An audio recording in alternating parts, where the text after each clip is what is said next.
Premier point qui part d'une des interventions sur le comparatif avec les autres pays européens qui était fort intéressant. Il me semble que peut-être il serait utile, pour mettre les choses en perspective, aussi de comparer aussi avec le fait quels pays ont des fonctionnaires d'État. Parce que il me semble que ça pèse dans la balance de ce qui est en train de se jouer. Et ce point-là, me semble-t-il, est à regarder avec l'étrange relation qui était décrite, qui va se mettre en place entre la logique du concours et la logique de l'obtention du diplôme master. Est-ce qu'on ne peut pas soupçonner que le fait que cette relation soit étrange soit à terme une menace sur le concours et donc sur le statut de fonctionnaire d'État?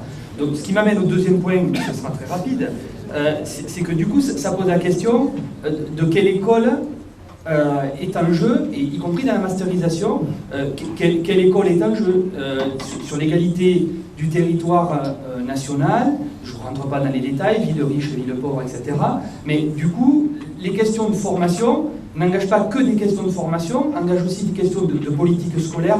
Et il me semble que peut-être, je ne sais pas trop ce qui va sortir de l'appel, mais il faudrait qu'on ait en tête de relier tout ça, parce que ces choses-là ne sont pas trop étrangères. Dans les maquettes de master qui vont être pondues, plutôt version UFM ou plutôt université, on ne sait pas ce que l'avenir va donner. Il me semble qu'on doit avoir un peu ça en tête. Donc comme je n'avais pas trop entendu, j'ai insisté un peu dessus.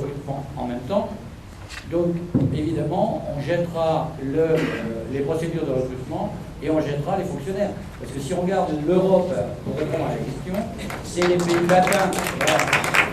Je pense que c'est comme ça que c'est prévu, sauf qu'on l'a dit ce matin, on peut échouer tard et les choses ne sont jamais écrites. Mais c'est écrit comme ça. C'est déjà programmé.